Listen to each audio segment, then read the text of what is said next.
Buenas tardes y bienvenidos a la cuarta mesa de este magnífico congreso sobre el principio de transparencia organizado por el Colegio de Abogados de Barcelona y en la que vamos a tratar sobre la situación actual de la jurisprudencia aplicable en el procedimiento de ejecución hipotecaria. Esta mesa va a abordar de forma pormenorizada el estado actual de la doctrina jurisprudencial respecto de uno de los primeros ámbitos en donde irrumpió el principio de transparencia. Y dicho análisis se realiza desde una perspectiva de futuro orientada al desenvolvimiento de esta materia, tanto desde la primacía del derecho comunitario en toda su integridad, sustantiva y procesal, así como del principio de equivalencia, con especial atención al papel activo de jueces y tribunales mediante el control de oficio de las cláusulas abusivas y al alcance y tratamiento de la cosa juzgada. También va a incluir la visión registral y la problemática actual una vez se ha conseguido la nulidad del procedimiento.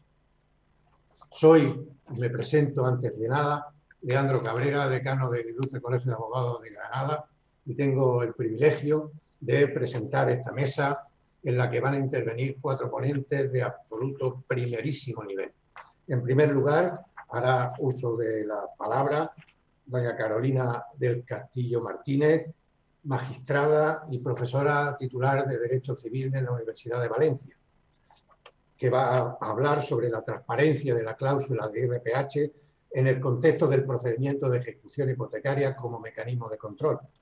A continuación, tomará la palabra don Frederic Adam Domènech, acreditado a Cátedra de Derecho Procesal y magistrado suplente de la Audiencia Provincial de Tarragona, que nos hablará sobre la cláusula de vencimiento anticipado y la novedosa sentencia en torno a la tasación de la finca. Como tercer ponente tenemos a doña Paz Cano Sallarés, abogada, que también tratará sobre el análisis práctico de los problemas que plantea la oposición a la ejecución en el contexto de alegación de cláusulas abusivas. Y finalmente el cuarto ponente será don Rafael Arnaiz Ramos, que es registrador de la propiedad, registrador del registro de la propiedad número 7 de Barcelona, que hablará sobre las consecuencias registrales que implica la nulidad del procedimiento, el decreto de adjudicación y las cargas posteriores. Para moderar esta mesa voy a pasar la palabra a Albert Jané Crespo, que es abogado y presidente del Grupo de Abogados Jóvenes del Colegio de la Abogacía de Barcelona, el cual tiene la palabra para moderar el debate. Muchísimas gracias a todos y esperemos que sea fructífero y que finalmente aprendamos, desde luego, de los que más saben todo este procedimiento tan actual como es la jurisprudencia aplicable en el proceso de ejecución hipotecaria. Albert, cuando quieras. Pues muy bien, muchas gracias, Leandro, por tu presentación. Yo soy Albert Jané, soy el presidente del Grupo de la Abogacía Joven del Colegio de Abogados de Barcelona y, sin más dilación, yo moderaré esta cuarta mesa sobre la ejecución hipotecaria y tendremos 4 ponentes, los cuales dispondrán de 15 minutos cada uno para hacer su intervención. Sin más dilación, doy la palabra a la ilustrísima Carolina del Castillo para que nos ilustre sobre la transparencia en la cláusula IRPH respecto a la ejecución hipotecaria. Gracias, muy buenas tardes a todos. En primer lugar, desearía manifestar mi agradecimiento a los organizadores por haber contado conmigo en este magnífico evento, a todas las personas que han colaborado, especialmente a las que no se ven, ¿verdad?, para que todo esto esté funcionando y saliendo tan estupendamente como está saliendo, y también a los que se han inscrito, que en definitiva justifican el que estemos aquí ahora mismo hablando y exponiendo estas cuestiones.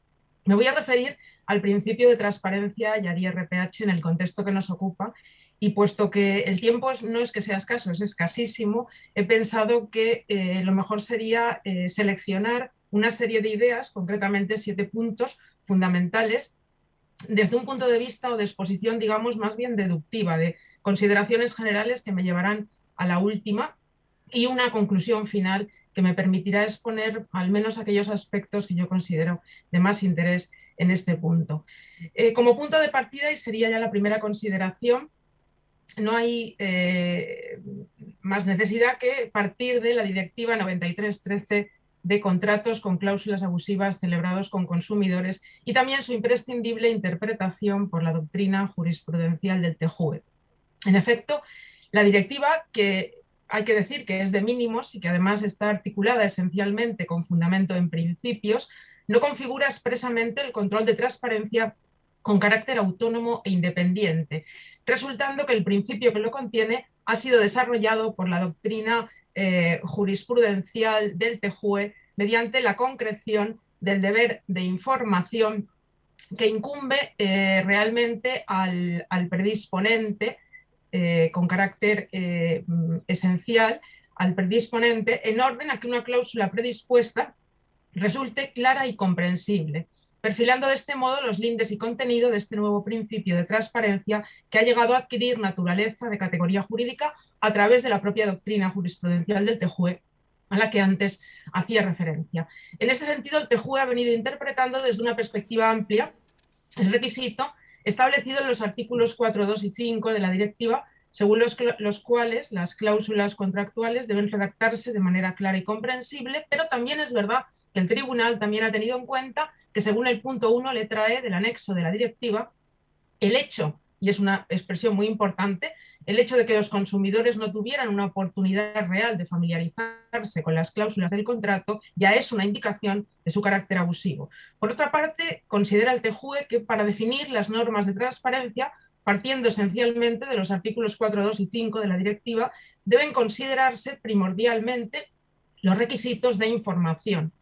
Pero es que además el Tribunal de Luxemburgo utiliza también el término requisito de transparencia sustantiva, es una expresión importante que conviene no perder de vista, porque según el TJUE la transparencia requiere que las cláusulas contractuales sean algo más que inteligibles, formal y gramaticalmente, y además implica que los consumidores deban poder evaluar las consecuencias económicas de una cláusula o contrato.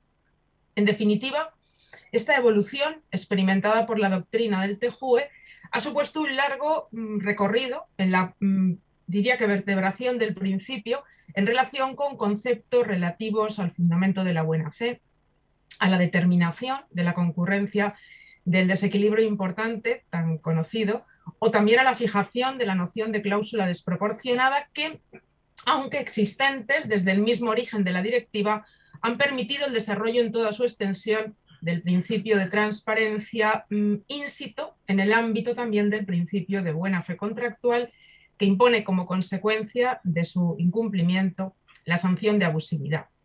Pasaría a una segunda proposición, a una segunda idea, que sería la del principio general de la transparencia en el ámbito del IRPH. Y es que, atendido lo que acabo de exponer, resulta que una consideración, yo creo que atinada, sobre la aplicación del principio general de la transparencia en el ámbito del IRPH demandaría con carácter previo dirigir la mirada a la doctrina jurisprudencial del TJUE, conscientes además de que el propio Tribunal de Luxemburgo nos ha venido ofreciendo una serie de pautas, por él mismo elaboradas, a los solos efectos de interpretar adecuadamente la Directiva 93/13 de 5 de abril. Ciertamente, solo a los órganos jurisdiccionales nacionales les incumbe la específica valoración del carácter abusivo de una cláusula predispuesta en cada uno de los supuestos o casos que se someten a su concreto enjuiciamiento y con sometimiento a la imprescindible ponderación de las circunstancias particulares de cada caso. En definitiva, únicamente al juez nacional corresponde determinar si, dadas las circunstancias propias del caso concreto, una cláusula cumple las exigencias de buena fe, equilibrio y transparencia. Sin embargo, si esto es cierto, no es posible dejar de considerar tampoco que, en todo caso, la emisión de las directrices necesarias para la correcta hermenéutica de la directiva corresponden al propio TJUE, que como único intérprete válido de la misma unifica su criterio en cada uno de los aspectos concretos que se suscitan a los efectos de evitar una disparidad de consideraciones que realmente a último acabarían por contravenir la esencia de la norma a aplicar con carácter general en todos los Estados miembros. Pasaría a una tercera idea, que es una referencia a la comunicación de la Comisión Europea de fecha 27 de septiembre de 2019, mediante la que se nos ofrecen las directrices sobre la interpretación y aplicación de la directiva. Y es que desde la perspectiva que he señalado anteriormente, entiendo que no cabe desconocer la existencia de la relativamente reciente comunicación a la que he hecho mención de la Comisión Europea de 27 de septiembre de 2019, mediante la que se nos ofrecen las directrices sobre la interpretación y aplicación de la Directiva 93/13. Hay muchos elementos interesantes y muchas declaraciones relevantes en la comunicación, pero yo he seleccionado algunas que nos pueden resultar de especial interés. En la comunicación se precisa que con arreglo a la Directiva 93/13, la exigencia de transparencia alberga tres funciones. En un primer momento se dice que, según la segunda frase del artículo 5 de la directiva, las cláusulas que no estén redactadas de forma clara y comprensible se interpretarán de la forma más favorable al consumidor. Es una directriz que hay que seguir. También se dice, en segundo lugar, en virtud del artículo 4.2 de la directiva, el objeto principal o la adecuación del precio y la retribución establecidos en el contrato están sujetos a una evaluación de conformidad con el artículo 3.1 de la directiva, siempre que dichas cláusulas se redacten de manera clara y comprensible. Pero es que, en tercer lugar, hay una declaración, a mi modo de ver, especialmente relevante y especialmente significativa, que se dice que hay que valorar que el incumplimiento de la exigencia de transparencia puede ser un elemento de evaluación del carácter abusivo de una determinada cláusula contractual y se puede valorar como un elemento indiciario. Me parece una consideración especialmente relevante en el punto que nos ocupa. Paso a una consideración, en cuarto lugar, muy breve, general, sobre el IRPH, pero interesante. Y es que, en relación con el índice que se considera como interés variable y que se califica como influenciable por la actividad de las entidades financieras, un sector de la doctrina, un sector destacado de la doctrina jurisprudencial, entiende que esta circunstancia vulnera las normas de transparencia en la contratación bancaria y las de protección de los consumidores. Pasaría a la quinta idea, que serían las consecuencias que se derivan de la consideración del IRPH como elemento esencial del contrato. Y es que, al establecer la remuneración a abonar por el préstamo hipotecario, esta circunstancia ha determinado, y esto se ha referido a alguno de mis compañeros también esta mañana, ha determinado que, en principio, se considere que el mismo está excluido del control de abusividad, de conformidad con la previsión contenida en el artículo 4.2 de la directiva. Pero ojo, a la vista del artículo 4.2 de la directiva hay que entender, habría que precisar también, por una parte, que un señalado sector de la doctrina considera que, al no haberse traspuesto a nuestro ordenamiento, el IRPH no queda excluido del control de abusividad. Pero es que, por otra parte, en la actualidad también el criterio se encuentra superado si atendemos al contenido y a la explicación del artículo, la aplicación del artículo 5 de la directiva. Pues bien, precisamente por la razón de que ese índice no quedará huérfano de control, y en relación a la cláusula que lo incorpora al contrato, es por lo que la jurisprudencia nacional, la conocidísima sentencia de 9 de mayo de 2013 de la Sala Primera, implantó el control de transparencia comprensivo de las dos perspectivas analíticas que ya conocemos. Una, la dimensión formal, localizada en el examen de la claridad gramatical, y dos, la dimensión material, que se centra en la verificación de la comprensión del contenido de las obligaciones económicas y jurídicas que incumben al prestatario consumidor.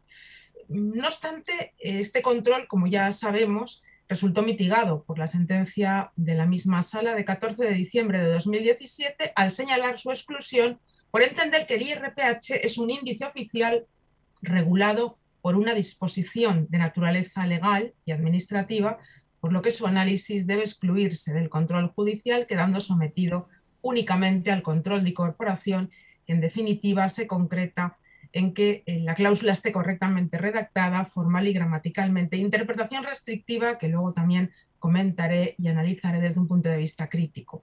Pasaría a la segunda idea, o la sexta reflexión, que me lleva necesariamente a la sentencia del TJUE de 3 de marzo de 2020. La sentencia declara, como ya sabemos, la obligación de someter las estipulaciones reguladoras del IRPH a un control de transparencia. Pero claro, control de transparencia, obviamente entendida desde la propia hermenéutica del Tribunal de Luxemburgo, pues su aplicación por las entidades financieras no es imperativa, y ello pues con independencia de la transposición al derecho nacional de la Directiva 93/13 por parte del Estado miembro. En suma, la tacha de abusividad y consecuente nulidad de la cláusula IRPH debe ser analizada en cada caso concreto atendiendo al contrato de préstamo hipotecario en cuestión, globalmente considerado, y esta obligación, como ya hemos visto, incumbe necesariamente al órgano judicial nacional al tiempo de proceder al análisis del clausulado contractual al que de oficio se encuentra obligado.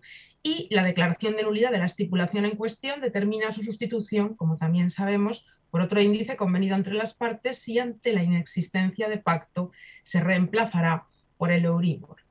Llego a la séptima reflexión, que sería el panorama actual. Bueno, de conformidad con el principio de preferencia de la normativa y jurisprudencia comunitaria, sabido es por todos que los tribunales españoles se encuentran obligados a aplicar los criterios que se declaran en la sentencia del TJUE de 3 de marzo de 2020, de conformidad con la propia interpretación del Tribunal Europeo. No obstante, la aplicación que de los mismos ha ofrecido nuestro Tribunal Supremo en sus últimos pronunciamientos sobre la materia, avanzando la sentencia 585, la de 6 de noviembre, y luego ya las 4 que vienen seguidas, de 12 de noviembre, 595, 96, 97 y 98, ciertamente, al menos desde mi modesta consideración, parece distanciarse del criterio interpretativo del TJUE por entender que la revisada cláusula que contiene el IRPH no es abusiva a pesar de constatarse su falta de transparencia. En todo caso, también me gustaría que tuviéramos en cuenta que la concurrencia de un voto particular en el seno del tribunal sentenciado resulta muy significativa. La cuestión sigue abierta y para su definitiva conclusión habrá que esperar a que el Tribunal de Luxemburgo vuelva a pronunciarse. Sobre esta cuestión, como ya sabemos, de momento, y al tiempo que que formulo estas reflexiones, pues ya tenemos presentada y admitida una cuestión prejudicial por parte del juzgado de primera instancia número 38 de Barcelona, ampliatoria de la previamente presentada, solicitando la nueva petición de decisiones prejudiciales en el ámbito del asunto C-125/18, sabemos ya el caso Gómez del Moral Bankia, y otra más sobre cuya admisión hemos tenido noticia en las últimas horas, planteada por el juzgado de instancia número 2 de Ibiza. Dicho lo cual, sacaría una conclusión final con una serie de proposiciones que serían las siguientes. En primer lugar, que con carácter general la determinación del marco de abusividad de una condición predispuesta se ha venido realizando respecto de aquellas cláusulas que fueran contrarias a la exigencia de buena fe y que causaran un desequilibrio importante en los derechos y obligaciones de las partes en detrimento del consumidor, que a mi juicio erróneamente se ha venido interpretando que del señalado marco general se desprende la constatación de una situación de subordinación de la exigencia de transparencia, entiéndase, control de transparencia, como mero paso previo, o si se quiere decir como instrumental, ¿no?, para alcanzar la última consideración de abusividad, que sería un poco a juicio de, en fin, según la aplicación de este modo de proceder, pues sería un poco la consideración final, ¿no?, como la meta a alcanzar. De ahí que se sostenga o que se haya sostenido, como ha hecho en la Sala Primera del Tribunal Supremo recientemente, pues que pueda haber falta de transparencia, pero que no haya abusividad.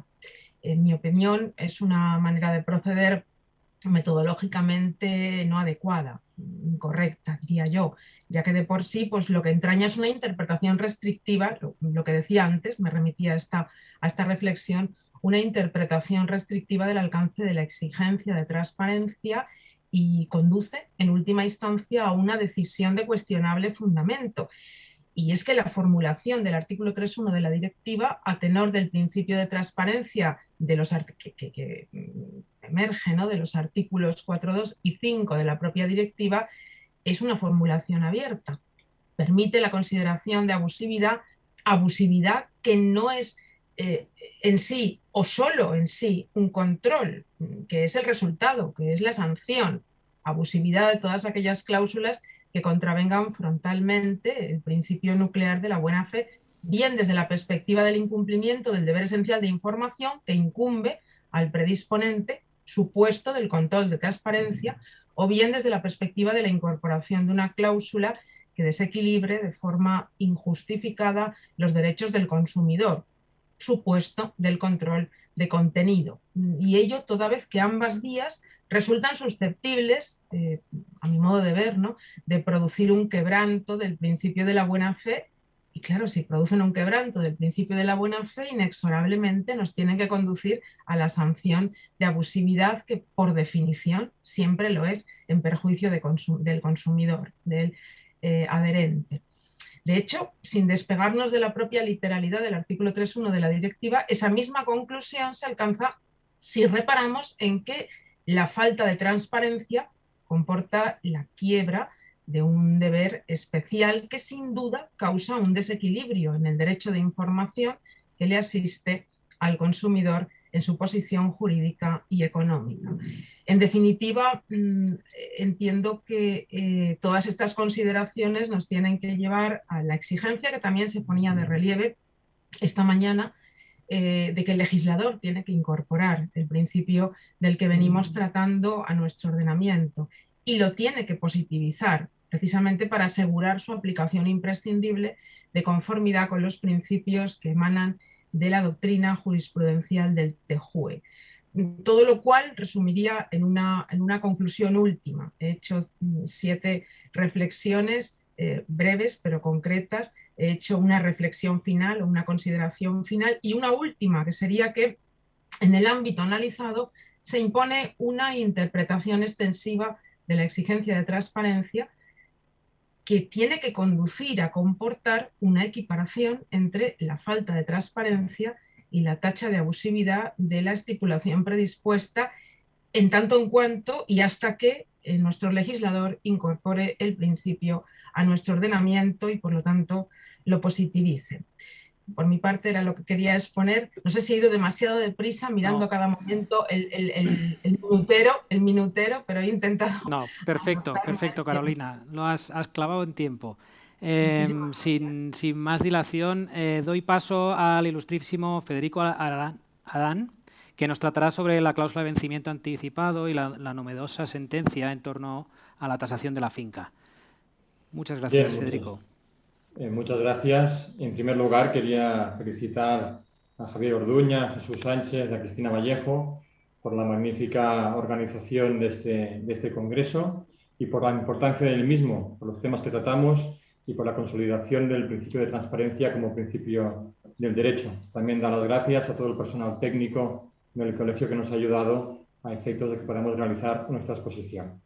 Yo, en mi ponencia, como estamos sometidos a un plazo de tiempo limitado, voy a dar a la organización un PowerPoint para que pueda facilitar a todos los inscritos a efectos de que puedan complementar lo que yo pueda explicar en este tiempo y puedan complementar la explicación. Voy a intentar dar 2 pinceladas, una en relación al vencimiento anticipado y otra a la sentencia recaída hace muy poco, emitida por el Tribunal Supremo en relación a la tasación de la finca en un procedimiento de ejecución hipotecaria.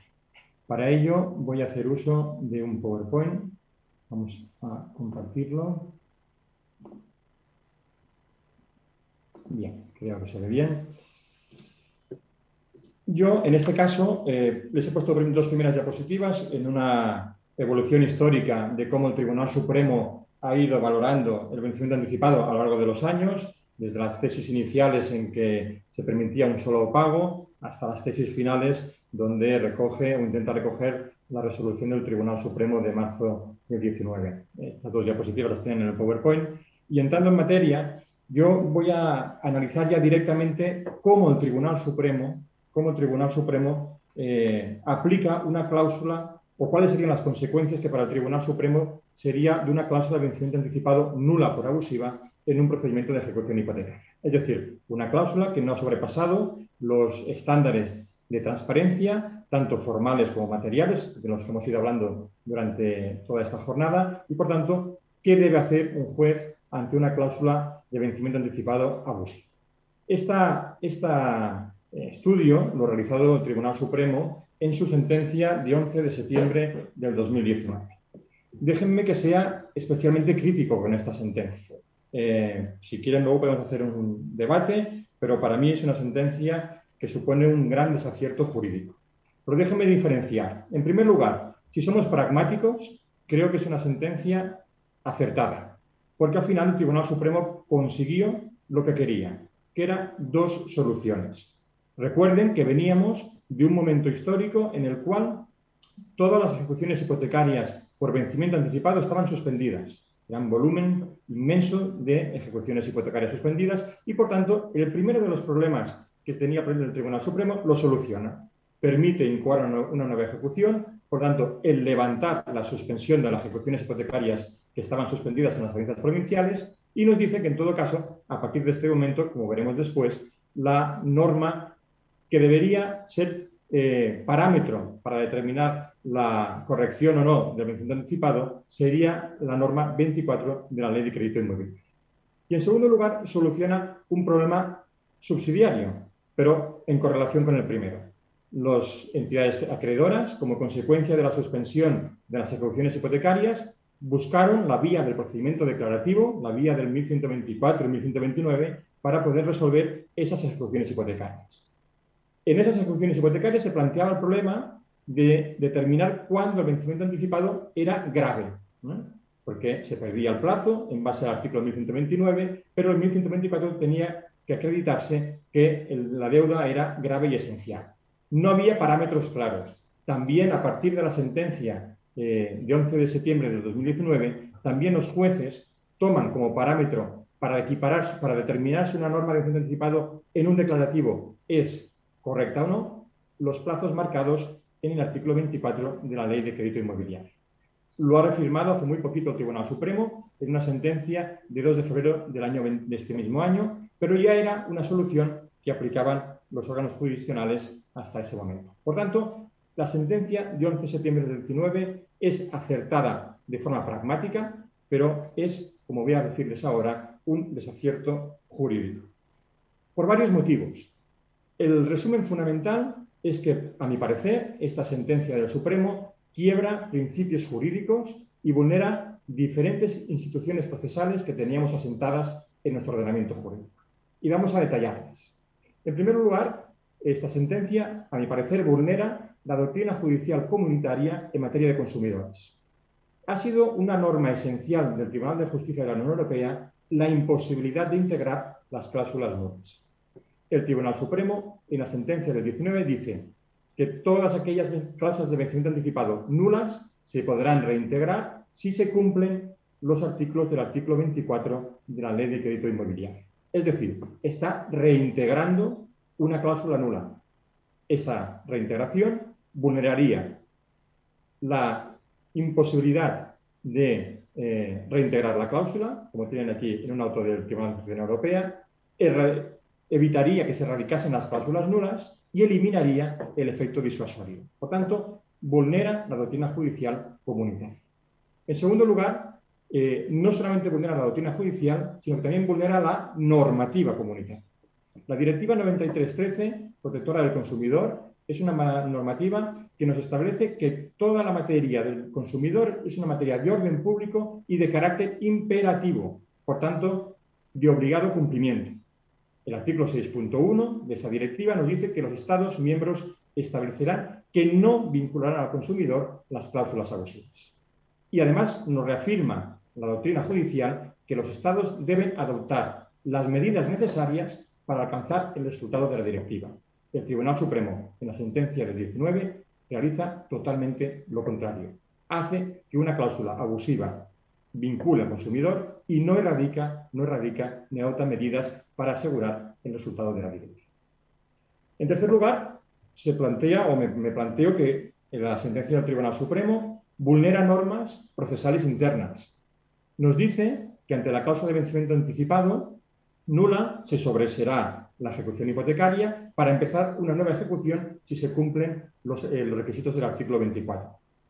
¿Vulneramos el principio dispositivo? ¿Es el juez quien directamente nos tiene que decir que tenemos que sobreseer? Hasta el momento no eran las partes las que tenían el derecho a renunciar, a desistir. Nos dice la sentencia del Tribunal Supremo que a partir de ahora habrá una doble ejecución. la ejecución nula en base al contrato que tenía la cláusula de abusiva y la ejecución correcta en base a lo que dice el artículo 24 de la Ley de Crédito Inmobiliario. Doble ejecución en un mismo título estaba prohibida hasta ahora por el artículo 552.3 de la ley. La ley es un título ejecutivo desde cuando un artículo determina la ejecución de un documento. El artículo 517, que regula todos los títulos ejecutivos, en ningún caso establece la ley como título ejecutivo. Y por último, se vulneraría el principio de retroactividad de las normas procesales, reafirmado en el artículo 2 de la Ley de Enjuiciamiento Civil. También considero que se vulneran las fuentes del derecho. Desde el momento que nuestro Estado aceptó integrarse en la Unión Europea, acepta lo que se llama el acervo comunitario, es decir, el ordenamiento jurídico comunitario y la jurisprudencia del TJUE. Y lo hemos reconocido tanto a nivel legislativo como a nivel jurisprudencial. A nivel legislativo, el artículo 4 bis de la Ley Orgánica del Poder Judicial dice que los tribunales españoles aplicarán el derecho conforme a los principios de la Unión Europea. El Tribunal Constitucional, el Tribunal Supremo, como tienen en estas sentencias que he recogido en el PowerPoint, también mantienen la prevalencia de las normas comunitarias, diciendo además que tienen efectos erga omnes. Por tanto, la sentencia del Tribunal Supremo que va en contra de la doctrina comunitaria vulnera las fuentes del derecho. También considero que se vulnera el derecho a la defensa. Hasta ahora, en muchas ocasiones, en muchos juzgados, hemos visto que se plantea el sobreseimiento sin dar audiencia al consumidor. Supondría una vulneración del principio de audiencia y del derecho a tutela judicial efectiva, vulnerando una norma y unas resoluciones del TJUE de finales del año 19 que a continuación analizaremos. Por tanto, podría incluso plantearse si podría formularse un recurso de amparo en el deudor en base a su vulneración del derecho a tutela judicial efectiva. Se vulneran normas del derecho civil. No es la primera vez que lo hace el Tribunal Supremo. Cuando se suspendieron las ejecuciones hipotecarias y las entidades de crédito tuvieron que ir a un procedimiento declarativo, se planteó si realmente se podía ejecutar un vencimiento anticipado en un juicio declarativo, porque se manifestaba que el contrato no era bilateral. Eso lo solucionó el Tribunal Supremo rápido, en contra de toda la jurisprudencia menor que había hasta ese momento. Dictó una sentencia el 11 de julio del 18 en la cual cambió la naturaleza jurídica del contrato de ejecución hipotecaria con vencimiento anticipado. A partir de esa sentencia es bilateral y a partir de esa sentencia se permite acudir al juicio declarativo. Pues las mismas modificaciones, a su conveniencia, lo ha hecho ahora para aceptar que el contrato de ejecución hipotecaria que hasta ahora se manifestaba que podía subsistir sin el vencimiento anticipado, y les pongo ahí jurisprudencia menor, a partir de la sentencia de 11 de septiembre de 2019, el Tribunal Supremo manifiesta que no puede subsistir un contrato de préstamo hipotecario sin el vencimiento anticipado. Y de ahí la razón por la cual se debe reintegrar. Se vulneran también normas de derecho hipotecario. El artículo 130 de la ley hipotecaria es clarísimo. La hipoteca inscrita se ejecutará conforme a los extremos contenidos en el título que consta en el asiento respectivo. Ese título tiene un vencimiento anticipado determinado, el que hemos declarado nulo. Ahora lo sustituiremos por la literalidad del artículo 24. Por tanto, estaremos ejecutando un vencimiento anticipado disconforme con el que está inscrito en el registro y, por tanto, en contra de lo que manifiesta el artículo 130 de la ley hipotecaria. Se puede vulnerar el principio de legalidad. El Tribunal Supremo manifiesta que cuando el vencimiento anticipado es nulo, se modificará por los criterios del artículo 24 de la Ley de Crédito Inmobiliario. ¿Pero qué dice esa ley? La disposición transitoria primera dice que la normativa de la Ley de Crédito Inmobiliario no se aplicará a todas aquellas ejecuciones hipotecarias suspendidas, ya iniciadas, o a todos los vencimientos anticipados ya vencidos, con lo cual vamos a aplicar una norma que dice totalmente lo contrario. Estamos vulnerando la Ley de Crédito Inmobiliario y, alternativamente, también vulneramos el artículo 9.3 del Código de la Constitución Española, que dice que no puede haber irretroactividad en leyes sancionadoras. Para un deudor que ve cómo se le rehabilita una ejecución hipotecaria en su contra, ¿no es una norma sancionadora? Dicho eso, eran los motivos por los cuales yo creo que el Tribunal Supremo se equivoca, que el Tribunal Supremo en la sentencia de 11 de septiembre de 2019, adopta un criterio jurídico desacertado. ¿Qué soluciones adopta el Tribunal Supremo? Soluciones procesales y soluciones sustantivas. Soluciones sustantivas, como les he dicho, es que el Tribunal Supremo parte del hecho de que un contrato de préstamo hipotecario no puede subsistir sin el vencimiento anticipado. Se acoge a dos criterios. A un criterio de carácter económico, manifestando que los préstamos eran más asequibles en base a la posibilidad de tener un vencimiento anticipado de las entidades acreedoras, y a un criterio de carácter procesal, manifestando que se desnaturalizaría la garantía y se perdería la posibilidad de enajenarla. Como les he dicho, para mí es erróneo manifestar que un contrato de ejecución de préstamo hipotecario no pueda subsistir sin la cláusula de vencimiento anticipado. ¿Por qué motivos? El vencimiento anticipado, declarado nulo, es un presupuesto de admisibilidad para la ejecución hipotecaria, pero no para otras vías procesales. En el juicio declarativo, yo no ejecuto el vencimiento anticipado del contrato, sino lo ejecuto en base al artículo 1124 y 1129 del Código Civil. Por tanto, el vencimiento anticipado solamente es nulo para la ejecución hipotecaria, no para el resto de procesos. Sigue vigente el artículo 1129 y no se pierde la realización del bien. Se pierde una de las vías procesales para realizar el bien, pero no todas. Por tanto, el hecho de que el vencimiento anticipado que conste en un contrato sea nulo es un problema de carácter procesal, pero no sustantivo. Y por tanto existen otras alternativas para poder ejecutar el contrato a la ejecución hipotecaria. En cuanto a las soluciones procesales, el Tribunal Supremo en esa sentencia adopta tres escenarios. Primer escenario: ejecuciones hipotecarias de contratos de préstamos vencidos con carácter previo a la entrada de la Ley 1/2013. Esos procedimientos deben ser, según el Tribunal Supremo, sobreseídos sin más trámites.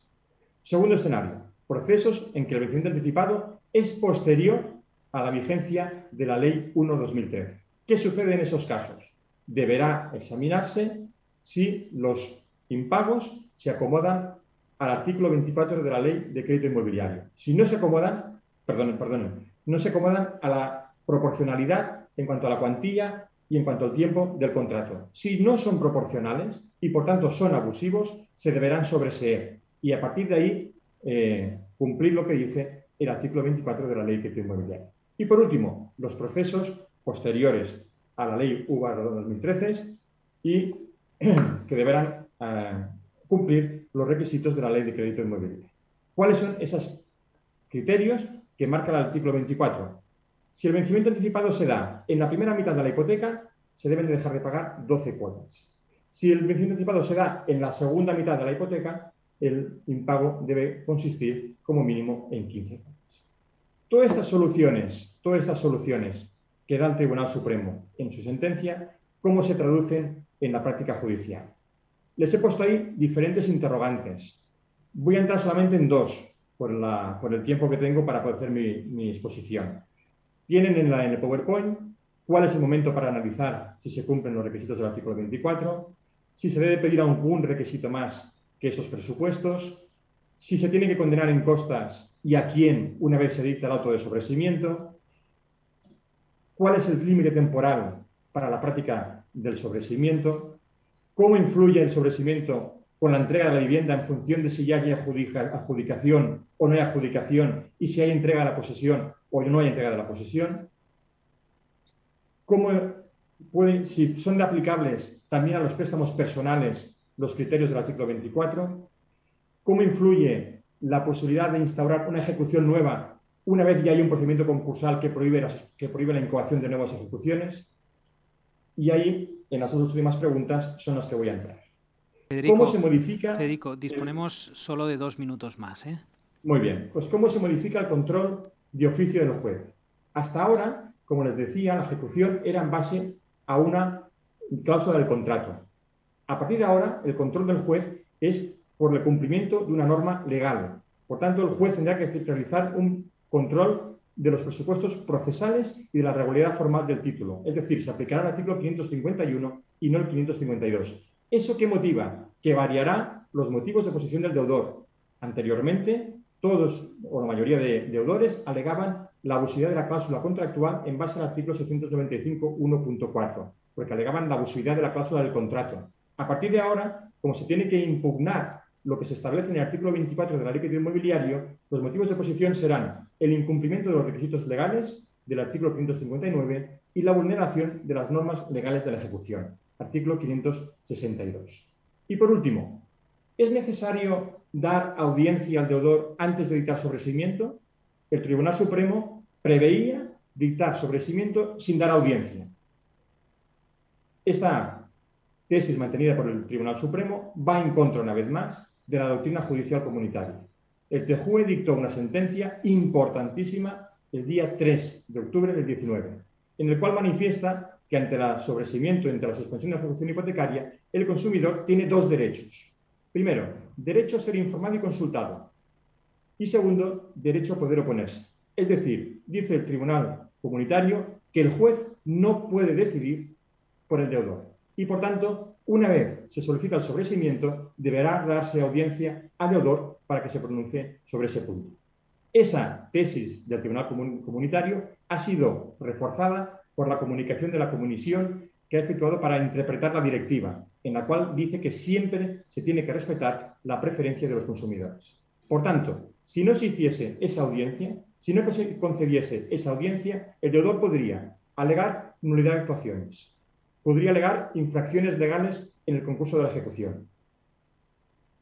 Las audiencias provinciales, disparidad de criterios. La Audiencia Provincial de Murcia, por ejemplo, considera que no es necesaria la audiencia. La Audiencia Provincial de Granada dice que sí.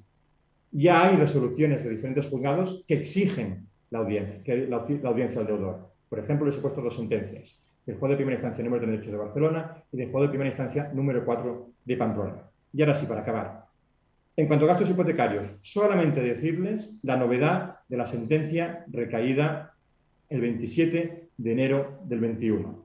Para todas aquellas ejecuciones hipotecarias en la cual se alegase la abusividad de los gastos hipotecarios y fuesen anteriores a la ley de crédito inmobiliario, a partir de ahora el prestamista es el obligado a pagar los gastos de tasación. No solamente eso, las costas. Anteriormente se aplicaba el artículo 394, es decir, en función de si se daba todo lo que pedía el deudor de los gastos, se aplicaba una estimación total o una estimación parcial, y si la estimación parcial, cada uno pagaba por mitades. A partir de la sentencia del TJUE de 16 de julio del 2020, hacer depender la imposición de costas del resultado final del procedimiento iba en contra del deudor, porque lo importante era si la cláusula era abusiva. Si la cláusula era abusiva, debía siempre pagar las costas el acreedor, aunque en el juzgado no se le diese la totalidad de los gastos requeridos por el deudor. Esa jurisprudencia del TJUE la ha recogido el Tribunal Supremo en la sentencia del 27 de enero del 21. Veremos si a partir de ahora las soluciones judiciales son un salvavidas para el consumidor o son un verdadero martirio. Muchas gracias. Pues muy bien, muchas gracias, Federico, por la intervención. Y sin más dilación, doy paz a nuestra compañera Paz Cano, que nos hablará sobre las vicisitudes de la oposición a la ejecución en el contexto de alegación de cláusulas abusivas. Gracias, Paz. Gracias a vosotros. Ante todo, muchísimas gracias por haberme invitado al Congreso, sobre todo a los organizadores, a Javier Orduña, Jesús Sánchez y Cristina Vallejo y a todo el equipo del colegio. En principio, mi exposición iba a ser unas pinceladas sobre el día a día del abogado de a pie, del abogado que estamos formulando las oposiciones a las ejecuciones hipotecarias en base un poco al principio de transparencia. Después de las conferencias y del día de hoy, la verdad es que quiero ir más allá y creo que nos hemos crecido. Lo primero que tengo que decir y que pedir a todos los compañeros es que en el ámbito de la justicia rogada, si no lo pedimos, no se nos va a resolver. Si queremos transparencia y queremos el principio de transparencia aplicable a todos los ámbitos del derecho, lo tenemos que pedir. En cuanto a la transparencia como principio, yo creo que partimos, sobre todo en ejecuciones hipotecarias, de una transparencia basada y entendida únicamente como un concepto de control de cláusulas abusivas aplicable para el consumidor. Es muy raro, francamente difícil, que las audiencias provinciales y que los juzgados entren a valorar cláusulas abusivas o falta de transparencia en negocios jurídicos, en negocios con empresarios o entre empresarios. Yo creo que hay una confusión entre el concepto de transparencia, uno en el ámbito de consumo y otro que va mucho más allá, que yo creo que es lo que estamos pidiendo aquí, que es el principio configurador de toda la contratación, especialmente en cuanto a la contratación seriada. No tiene sentido que la parte dominante de un contrato sea transparente cuando contrata con un consumidor y no sea necesario que sea transparente y claro cuando contrata con otra empresa que además incluso puede ser un autónomo o una pequeña empresa familiar. Si entramos en la ejecución hipotecaria en sí, nos vamos a encontrar con varios problemas que se nos plantean para aplicar este principio. Yo creo, de inicio, que las causas de oposición ya suponen un pequeño problema para nosotros cuando en determinadas audiencias todavía estamos valorando si la ejecución hipotecaria únicamente es de aplicación las causas de oposición del artículo 695 o si también son las genéricas y las generales 551, 552, 557 y 559. Yo creo que hay que ser transparentes y quiero pararme especialmente en el 559.3, la nulidad radical del despacho de ejecución, cuando el título no reúne los requisitos legales exigidos para llevar aparejada ejecución. ¿Dónde me quiero parar? Me quiero parar en el acta de liquidación de deuda, que es, desde mi punto de vista, en la gran mayoría de los casos, el documento menos transparente que hay en una demanda de ejecución hipotecaria. ¿Por qué? Porque nos encontramos con que en muchísimos juzgados están dándole el valor al acta notarial de un documento que da fe notarial y que da fe pública, cuando la realidad es que el Supremo mantiene que una cosa es la fe pública notarial y otra cosa es que nosotros podamos impugnar las cantidades que refleja ese acta. Ahora bien, si nos encontramos con un acta realizada en base a recibos impagados o algunos recibos, es un cuadro sesgado. Y yo lo que pediría, y creo que lo deberíamos de pedir primero a la entidad, si queréis, pero también en las demandas, es que se requiera a la entidad para que aporte el cuadro de amortización real, completo e histórico del préstamo hipotecario. ¿Por qué? Porque no solamente nos va a dar la posibilidad de impugnar la valoración y de valorar las posibilidades de la nulidad de ese acta y, por tanto, consecuentemente, la nulidad del despacho de ejecución, o incluso, yendo ya a las causas de oposición de fondo, la pluspetición, sino que además nos va a dar paso y nos va a dar vía para, al oponernos por la existencia de cláusulas abusivas, tener la justificación de todas aquellas cláusulas que sí han tenido incidencia en el procedimiento de ejecución hipotecaria. En primer lugar, considero, por lo tanto, que el principio de transparencia que debe operar en toda la negociación también debe operar cuando una entidad o cuando una empresa interpone un procedimiento de ejecución hipotecaria.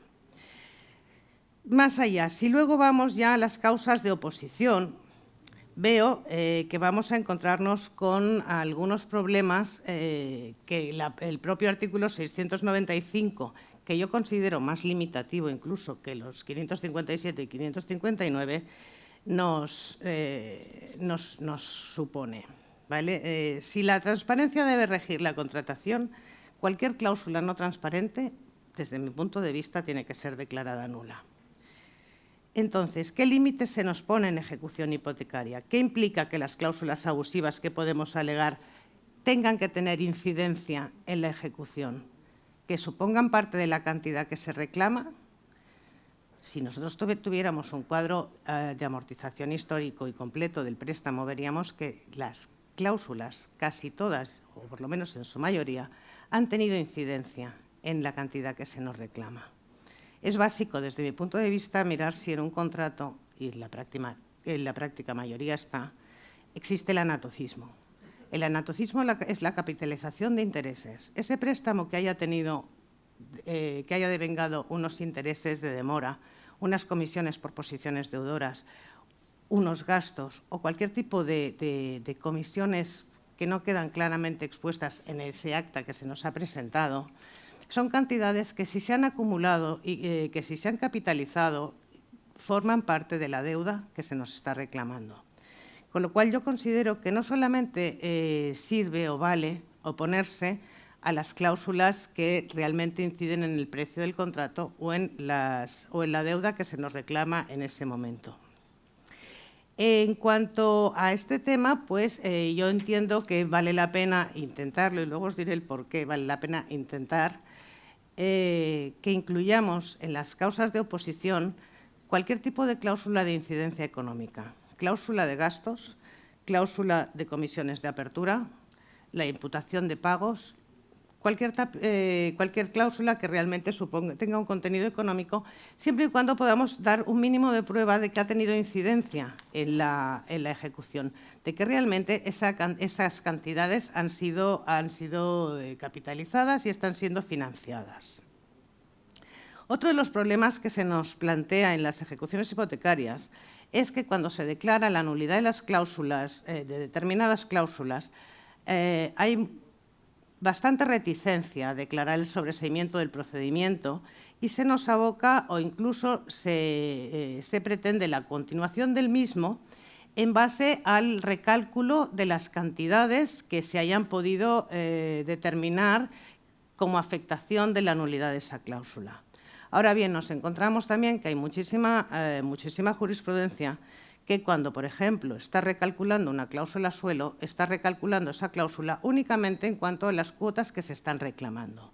No, o sea, eso vulnera los principios de efectividad y de disuasorios del Tribunal de Justicia de la Unión Europea.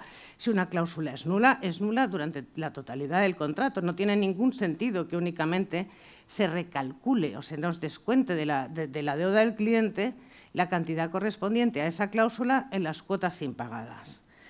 Si realmente se sobreseyera el procedimiento, porque es una cláusula esencial desde el momento en que configura el precio, tendría sentido que el cliente fuera a un declarativo a solicitar la restitución de sus cantidades. Ahora, si lo que se pretende es la continuación del procedimiento, lógicamente el cliente tiene que tener el derecho de que todas esas cantidades que ha abonado de más o en exceso, como haría en un declarativo, les sean compensadas con la deuda. En este sentido, nos encontramos pues, con que incluso en ese caso volveríamos a tener que repasar, y yo así recomiendo que se haga, que cuando se declare la nulidad de una cláusula, por ejemplo, de esta incidencia, como puede ser una cláusula suelo, un RPH, se vuelva a calcular si realmente el presupuesto procesal del vencimiento anticipado es correcto.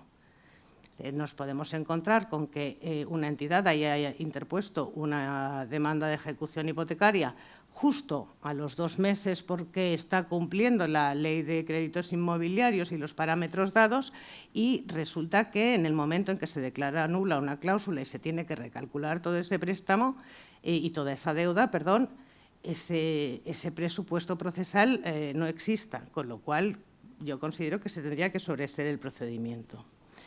Otro de los problemas que comentábamos o que comentaba era en el momento de interponer las cláusulas, la oposición de cláusulas.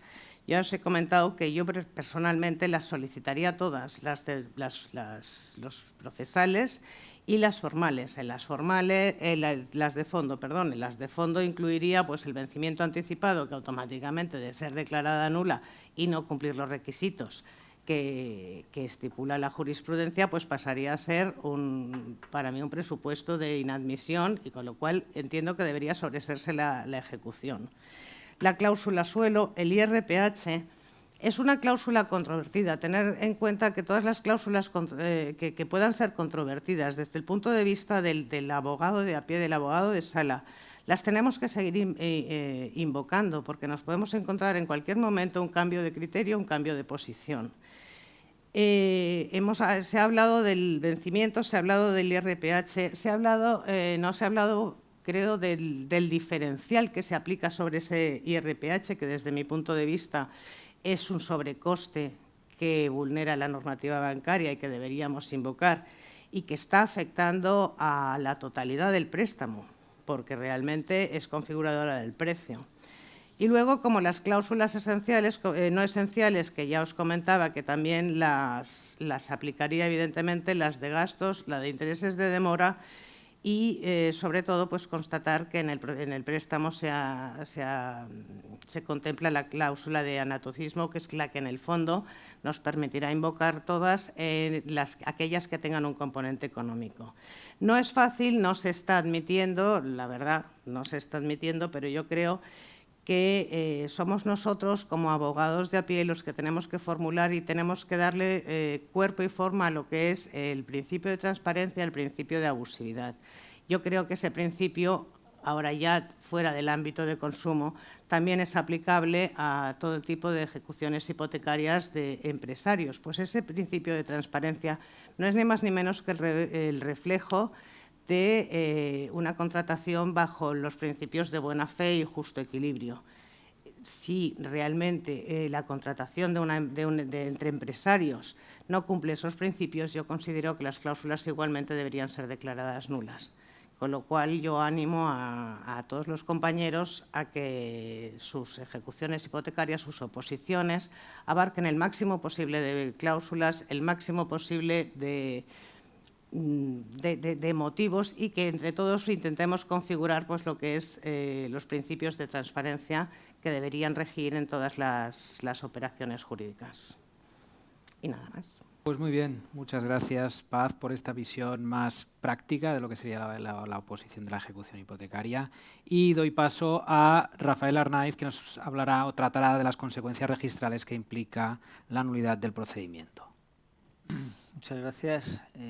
Bueno, quiero en primer lugar agradecer a la organización del Congreso haber contado conmigo para participar y, sin más preámbulo, teniendo en cuenta las restricciones de tiempo que tenemos, voy al grano procesal, registral, que va o que hace referencia a las consecuencias que derivan de una situación quizás no prevista en el momento de incorporar a nuestro ordenamiento jurídico la posibilidad de discutir en el procedimiento de ejecución judicial directa la abusividad o no de las cláusulas y que resulta de los diversos regímenes transitorios que han establecido primero la Ley 1/2013, la posterior de medidas urgentes en materia concursal aprobada por Real Decreto Ley, cuyo precedente fue el Real Decreto Ley 11/2014 y finalmente la Ley 5/2019 de reguladora de contratos de crédito inmobiliario. El supuesto de hecho es el siguiente, aquel en el que prospera un incidente de oposición o un recurso de apelación interpuesto contra el auto desestimatorio del incidente de oposición, acordando el sobreseimiento del procedimiento y, por lo tanto, la ineficacia de las actuaciones desarrolladas en el mismo, en un momento tal en el que ya se ha dictado el decreto de adjudicación, este es firme, se ha expedido un testimonio del decreto de adjudicación para la inscripción de la titularidad resultante en el registro de la propiedad y se ha procedido en virtud de los mandamientos correspondientes a la cancelación de la hipoteca que dio lugar a la ejecución y, en su caso, de las cargas o gravámenes posteriores que han sido objeto de purga como consecuencia de los efectos resultantes del principio de prioridad y de la fuerza de la garantía hipotecaria. En definitiva, situaciones en las cuales la consecuencia inevitable de la declaración de abusividad y de la imposibilidad de llevar a cabo la ejecución apoyada en las mismas, se encuentra con una situación jurídico real inscrita en el registro de la propiedad que plantea problemas en relación con la posibilidad de que tal ineficacia del título adquisitivo resultante del procedimiento pueda desplegar todos sus efectos, reviviendo la situación previa a la ejecución. Las disposiciones transitorias a las que me he referido serían o son la cuarta número 2 de la Ley 1/2013, cuando introdujo la posibilidad de que en todo momento anterior a la puesta en posesión del inmueble ejecutado a favor del adjudicatario rematante, y por tanto incluso después de haberse producido la firmeza del decreto de adjudicación, pudiera durante el plazo preclusivo del mes que establecía la disposición transitoria interponerse el incidente de oposición, aún, insisto, después de haber transcurrido el plazo de 10 días establecido en el artículo 695 e incluso después de la firmeza del decreto de adjudicación y todas las consecuencias derivadas de la misma. Posteriormente, la posibilidad de que aparezcan situaciones en las que se decreta el sobreseimiento y, por lo tanto, la ineficacia de las actuaciones procesales previas en un momento posterior a la firmeza del decreto de adjudicación y previo a la puesta en posesión del inmueble ejecutado por parte del adjudicatario, se amplía con la disposición transitoria cuarta número 2 también del Real Decreto Ley 11/2014, al reconocer, sobre la base de la jurisprudencia del Tribunal de Justicia de la Unión Europea, que así lo había previsto, legitimación al deudor para interponer recurso de apelación frente al auto desestimatorio de la oposición. Finalmente, en un tercer momento, la Ley 5/2019, reguladora de los contratos de crédito inmobiliario, en su disposición transitoria tercera, establece un nuevo régimen transitorio, recogiendo ya en una norma positiva la jurisprudencia del Tribunal de Justicia, concretada fundamentalmente en la sentencia de 29 de octubre de 2015, por la que entendió que era contrario al derecho comunitario y a la defensa del consumidor resultante de la directiva configurar como dies a quo, a efectos de computar el plazo para interponer incidente de oposición, el de la publicación en el BOE de la norma que establecía la posibilidad de dicha interposición del incidente o, en su caso, del recurso de apelación, dada la posibilidad de que no existiera un conocimiento real de tal posibilidad por parte del deudor ejecutado, de tal manera que en la disposición transitoria de la Ley 5/2019 se abre de nuevo la posibilidad de que, tratándose de procedimientos iniciados antes de la Ley 1/2013, en los cuales no se hubiera interpuesto incidente de oposición ni se hubiera apreciado de oficio la existencia de cláusulas abusivas, ni se hubiera notificado personalmente al deudor la posibilidad de interponer el incidente, pueda interponerse él mismo dentro del mes siguiente a la fecha en que se hubiera producido la notificación personal, que habría de haberse producido, que tendría que producirse en los 15 días siguientes a la entrada en vigor de la citada Ley 5/2019. Con lo cual observamos la posibilidad, o que se abre la posibilidad, de entrar a discutir acerca de la validez o no de cláusulas y, por lo tanto, de procedimientos a través de los cuales se llevó a cabo la ejecución apoyada en ellas, no días, ni semanas, ni meses, sino incluso años después de la fecha en que se dictó el decreto de adjudicación y, por lo tanto, se generó una nueva titularidad jurídico real a favor del rematante o adjudicatario, en la medida en la que no es infrecuente que pase o que transcurra todo este tiempo sin que todavía se haya podido o se haya producido la puesta en posesión del inmueble ejecutado a favor del rematante o adjudicatario. Por lo tanto, explicados hasta aquí los supuestos de hecho en los cuales nos podemos encontrar con esta situación que probablemente no fue prevista y cuya resolución o cuyo tratamiento plantea diversos problemas, vamos a clasificar las diversas situaciones registrales con las que se puede encontrar la documentación judicial que busca la reviviscencia de la situación registral previa al inicio de la ejecución y vamos a ver las posibilidades de actuación en cada uno de los casos. El supuesto más sencillo sería aquel en el que la adjudicación se haya producido a favor de la parte ejecutante, a favor de la entidad financiera que ha ejecutado, y además no existan en el registro o no hubieran existido en el registro cargas o gravámenes posteriores a la hipoteca ejecutada, que no hubieran, por lo tanto, sido objeto de cancelación por razón de los efectos de purga derivados de esta. En tal supuesto, tendremos un testimonio de un decreto de adjudicación que se inscribió a favor, o que dio lugar a la inscripción de dominio a favor de la parte ejecutante, y tenemos ahora un testimonio de un auto que estima el incidente de oposición o el recurso de apelación que acuerda el sobreseimiento y el que resulta la ineficacia de dicho título de adquisición. La titularidad dominical resultante lo fue a favor de quien intervino como parte en el procedimiento de ejecución, de tal modo que no existe obstáculo nacido de una posible situación de indefensión o de falta de participación del titular registral en el procedimiento que da lugar a la desaparición del derecho inscrito a su favor, para que pueda llevarse a cabo la cancelación de dicha inscripción. Cancelación de la inscripción practicada a favor del adjudicatario ejecutante y cancelación de la inscripción de hipoteca, de manera que se restituye la situación registral previa al inicio de la ejecución. La situación se complica algo más en aquellos casos en los cuales, estando el dominio inscrito a favor del ejecutante y no planteando problema a la cancelación desde el punto de vista de la intervención del titular registral en el procedimiento del que resulta la ineficacia de su título de adquisición, sí tenemos que revivir cargas posteriores canceladas por razón del efecto de purga generado por la ejecución.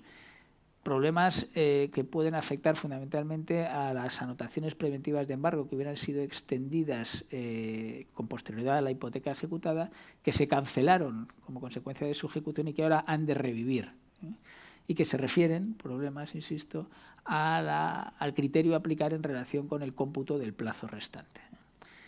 Como andamos con poco tiempo, no voy a entrar en las diversas posturas que al respecto se pueden mantener, señalar únicamente que lo más razonable sería o es entender que el plazo de vigencia de la anotación ha quedado suspendido durante el periodo en que estuvo cancelada, en términos, por otro lado, análogos a los criterios seguidos por el legislador en materia de paralización de plazos como consecuencia del confinamiento derivado de la pandemia que tristemente estamos viviendo. Los supuestos de hecho más complejos se plantearían en aquellos casos en los que tenemos una inscripción de dominio resultante de la adjudicación a que da lugar el procedimiento de ejecución hipotecaria practicada a favor de quien no es parte ejecutante, es decir, de un tercero desde el punto de vista de su no intervención como ejecutante en el procedimiento de ejecución. Y nos hemos de plantear la posibilidad de que, en virtud de la resolución que acuerda el sobreseimiento del procedimiento, de la que deriva la ineficacia del decreto de adjudicación, podemos o no llevar a cabo la cancelación, la rectificación del registro, cancelando la inscripción practicada a su favor. En relación con este supuesto de hecho, dos principios a los cuales atender y para cuya consideración la competencia es diversa. En primer lugar, desde el registro, en el ejercicio de la función calificadora, habremos de aplicar el principio de tracto sucesivo, trasunto del de legitimación, que impone la necesaria intervención del titular registral en el procedimiento judicial o administrativo, cuya resolución pudiera modificar o extinguir su derecho, y a su vez trasunto de los de tutela judicial efectiva y proscripción de la indefensión de carácter constitucional. ¿Interviene o es parte el adquirente que no ha sido ejecutante en el procedimiento de ejecución del que resultan las resoluciones que dan lugar a la ineficacia sobrevenida del decreto de adjudicación? No es parte y, por lo tanto, no parece, al menos en principio, que haya tenido una posibilidad de intervención suficiente como para alegar lo que a su derecho convenga en relación con la necesaria subsistencia de su derecho o la consideración de que no deba quedar afectado por la nulidad de las resoluciones recaídas en el procedimiento. Por lo tanto, desde un punto de vista registral, y cualquiera que fuera el criterio sustantivo que respecto de esta última cuestión se pudiera mantener por parte del órgano jurisdiccional, no cabrá la posibilidad de cancelar cuando la inscripción esté practicada a favor de quien no es parte en el procedimiento de ejecución como ejecutante. Es cierto que pueden plantearse situaciones poco claras, por ejemplo, aquellas en las cuales el rematante sea una sociedad patrimonial íntegramente participada por la entidad acreedora ejecutante, en cuyo caso tenemos personalidades jurídicas diversas pero un mismo titular real. Parece que en tal caso se habrá de mantener, al menos desde el punto de vista de la calificación registral, la necesaria intervención en el procedimiento del titular registral. Cuestión distinta será si cabe o no entender que tiene condición de tercero a efectos de su eventual protección por la fe pública. fe pública que será fe pública cuya concurrencia o no, y por lo tanto posibilidad de subsistencia de la titularidad del rematante, no obstante la nulidad del procedimiento, será cuestión, insisto, que desde luego el registrador no es competente para resolver y que se habrá de resolver en sede judicial. Entiendo que a través de un procedimiento declarativo en el que la parte perjudicada y por lo tanto el titular registral pueda alegar lo que a su derecho convenga, y materia respecto de la cual es reciente la jurisprudencia o hay reciente jurisprudencia del Supremo, de forma específica sentencia de 29 de mayo de 2020, donde parte de la consideración de que en caso alguno puede entenderse que el rematante en un procedimiento de ejecución hipotecaria es tercero protegido por la fe pública respecto de la nulidad del procedimiento, por cuanto aun cuando cumpla requisitos de buena fe, adquisición a título oneroso, de persona que aparece en el registro para transmitir, no es tercero por cuanto no cabe entender que la nulidad afecta al título de su transmitente, sino que afecta a su propio título de adquisición, en este caso el decreto de adjudicación, y dado que la inscripción no convalida el acto nulo con arreglo a las leyes, artículo 33 de la ley hipotecaria, no deberá o no podrá entenderse protegido por la fe pública registrada. Situación en la que sí pueden quedar, y ya paso al último supuesto de hecho, todos aquellos subadquirentes o titulares registrales posteriores al rematante que en virtud de actos dispositivos por este realizados sean los titulares registrales del dominio en el momento en que llega al registro el testimonio del auto en cuya virtud se declara el sobreseimiento o la nulidad del procedimiento y por lo tanto la ineficacia de las actuaciones desarrolladas en el mismo. No solo adquirentes de dominio, sino titulares de cargas que hubieran podido ser constituidas por el adquirente, por el titular registral que no fue parte en el procedimiento, hipotecas o cargas resultantes de procedimientos que hubieran seguido o que hubieran sido seguidos contra dicho titular y que se concreten en anotaciones preventivas de embargo. No puede caber duda de que la rectificación del registro en cuanto afecte a las inscripciones practicadas a favor de los referidos subadquirentes o titulares que adquirieron de quien, a su vez, adquirió como consecuencia del decreto de adjudicación, no podrán ser rectificadas sino en virtud de un procedimiento de la resolución de la sentencia recaída en un procedimiento declarativo posterior y consecuencia de aquel de ejecución o de las resoluciones que en el procedimiento de ejecución declararon el sobreseimiento de este y la ineficacia del decreto de adjudicación, procedimiento declarativo, digo, en el que se ventile si concurre o no la protección dispensada por la fe pública registral respecto de tales titulares registrales, en aplicación en cuanto al fondo del asunto del artículo 34 de la ley hipotecaria y en cuanto a la posibilidad de llevar a cabo la rectificación del registro de los artículos 38 y 40 de la ley hipotecaria. Por lo tanto, y dado que no sé si de tiempo debo andar justo, sí quiero concluir señalando que es interesante, o por lo menos a mí, y la práctica lo está demostrando, resulta extraordinariamente interesante hasta qué punto las decisiones jurisprudenciales y posteriormente legislativas en un determinado ámbito desarrollan flecos inevitables desde el punto de vista de la coherencia con la regulación establecida que deben ser objeto de regulación o al menos de consideración en la medida en que de lo contrario pueden impedir la plena eficacia de la finalidad perseguida por la regulación inicialmente establecida. Y la posibilidad de que en un momento posterior o muy posterior a aquel en que se dictó un decreto firme de adjudicación se sobresea el procedimiento y por lo tanto se produzca la ineficacia sobrevenida del decreto y se pretenda restablecer la situación previa como corresponde en función de la resolución judicial recaída al momento anterior al inicio de la ejecución, puede no poder llegar a tener una concreción real como consecuencia de la consolidación en el registro de la propiedad de una situación jurídico real que otra parte de la regulación positiva, pero que integra en definitiva toda la que regula la determinación y tráfico de los derechos reales e inmobiliarios, impone y que excluye la posibilidad de destruir determinadas titularidades adquiridas con los requisitos que dan lugar a la protección dispensada por la fe pública registral. Hasta aquí. Pues muy bien, muchas gracias, Rafael. Pasamos ya al momento de las preguntas, que son muchas y tenemos poco tiempo. En primer lugar, para la señora Carolina del Castillo, en cuanto a las ejecuciones hipotecarias que no se llevan por juzgados especializados, dice que son los de primera instancia, ¿deberían o podrían apartarse del criterio del Tribunal Supremo en lo relativo a la no abusividad del IRPH? Esta es la primera pregunta que nos plantean.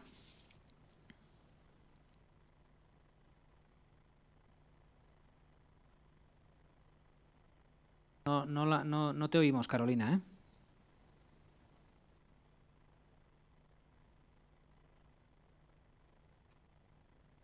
Micrófono. Carolina, el micrófono. Actívalo. ¿Se oye? ¿Se oye? Ahora. Sí, ahora sí. Bien. Decía que sí, vamos, que la respuesta es que sí, y si no, yo misma lo estoy haciendo mal. Es decir, yo entiendo que el mismo criterio interpretativo nos vincula a los juzgados especializados, el juzgado al que yo sirvo no lo es, que a los que no lo son, porque realmente la consideración frente a las resoluciones de la Sala Primera del Tribunal Supremo es la misma. Y de hecho, bueno, yo haría la reflexión que ha hecho esta mañana uno de mis compañeros en relación con el sistema de fuentes. Es decir, ciertamente seguimos el criterio, porque tiene que ser ese, pero bueno, la jurisprudencia no es fuente del derecho, se integra dentro del sistema de fuentes, pero no es fuente del derecho. Y de hecho, tengo que decir que ni soy la única ni soy la primera, y es un buen número de compañeros, porque lo comentamos constantemente. Nos salpican los asuntos, el reparto de asuntos a juzgados que no, claro, que no somos especializados en la materia, que solamente hay uno por partido judicial y según los partidos, en función de la entidad, ¿no? En Castellón solamente hay uno, en Valencia también, con uno de refuerzo, o sea que realmente eso es poco. Nos salpican los asuntos al respecto y ni muchísimo menos. Todos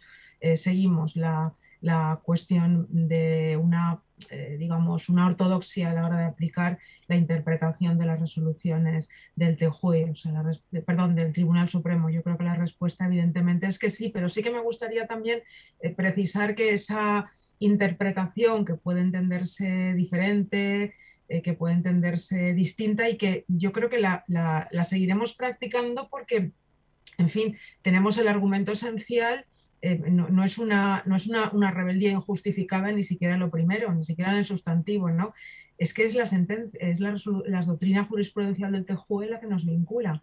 Entonces, siempre fundando las resoluciones, no de forma caprichosa, fundando las resoluciones y dando un criterio y ofreciendo una interpretación aplicable al caso concreto, conforme con la doctrina jurisprudencial del Tribunal de Luxemburgo y con la propia interpretación que el TJUE ha venido dando de su propia doctrina jurisprudencial.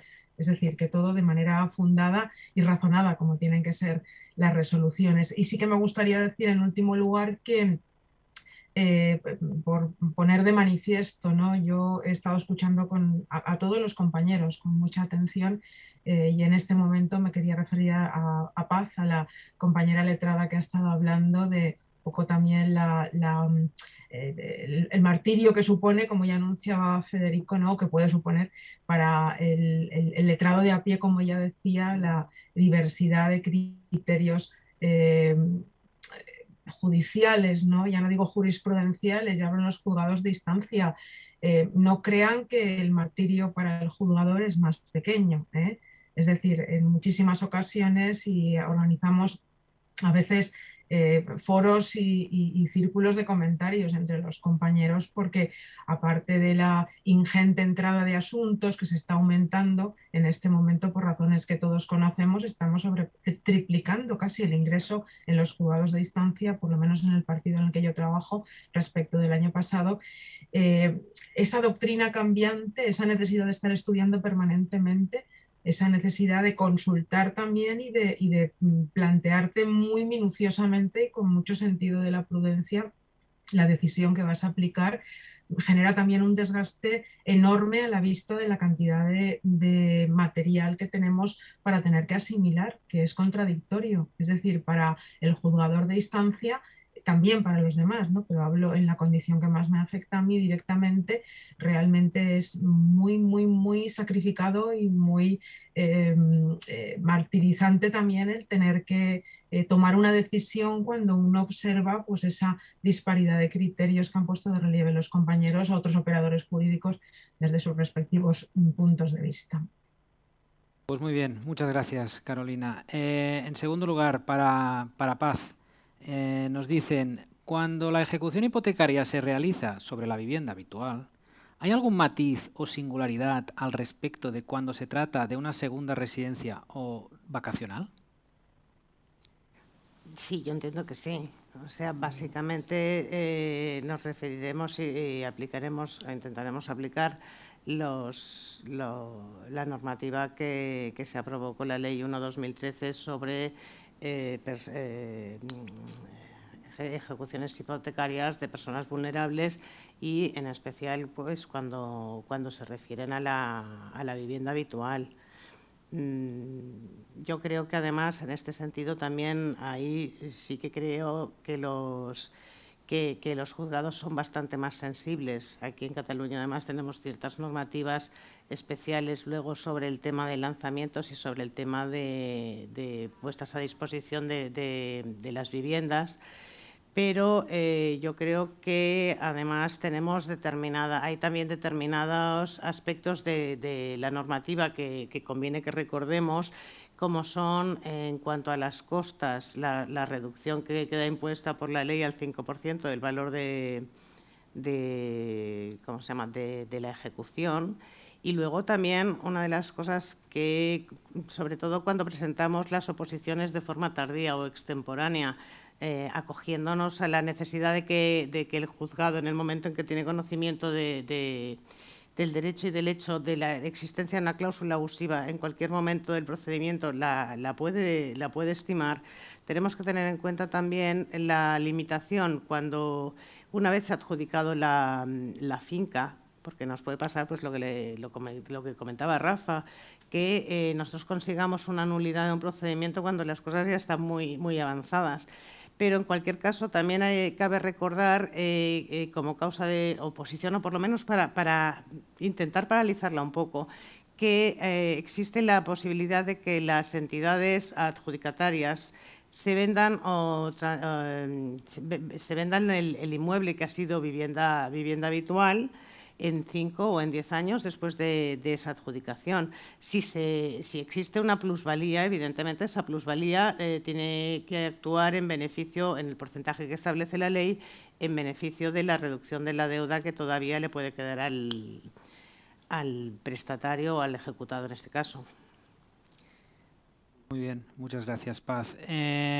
Tercera pregunta para el señor Adán. El eventual sobreseimiento de la ejecución, tras la sentencia del Tribunal Supremo 11 de septiembre de 2019 por vencimiento anticipado, por no superarse los estándares del artículo 24 de la Ley de Crédito Inmobiliario establecido por la misma, ¿debe conllevar la necesaria condena en costas del ejecutante o cabe aquí si la apreciación de serias dudas de hecho o derecho por cambio de jurisprudencia para justificar la no imposición? Bien, una cosa es la práctica judicial y otra cosa es la opinión personal. En la práctica judicial, mayoritariamente, todos los tribunales no imponen costas en el sobreseimiento, fundamentándose en la manifestación que ha hecho el moderador, en la existencia de que hay dudas de hecho y de derecho respecto a la jurisprudencia en la cláusula de vencimiento anticipado y, por tanto, no hay imposición de costas. Dicho eso, yo soy firme partidario de intentar defender la posibilidad de imponer costas al ejecutante, porque por varios motivos, ¿no? Por varios motivos. En primer lugar, porque la ejecución que él ha planteado en base a un título nulo debería equipararse a lo que es la desestimación de esa ejecución. Esa ejecución no puede tirar adelante por la nulidad y, por tanto, debería desestimarse la demanda ejecutiva. Aplicando el artículo 695.1 de la ley, la denegación de la cláusula abusiva, con el 394 de vencimiento objetivo, se podría argumentar que debería imponerse costas al deudor.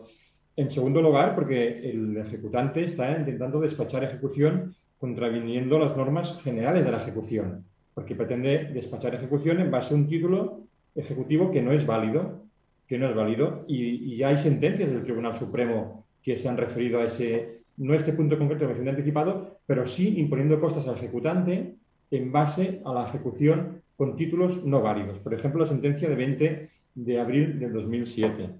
En tercer lugar, porque el Tribunal de Justicia de la Unión Europea ha manifestado que se deben imponer las medidas el Estado para evitar las cláusulas abusivas.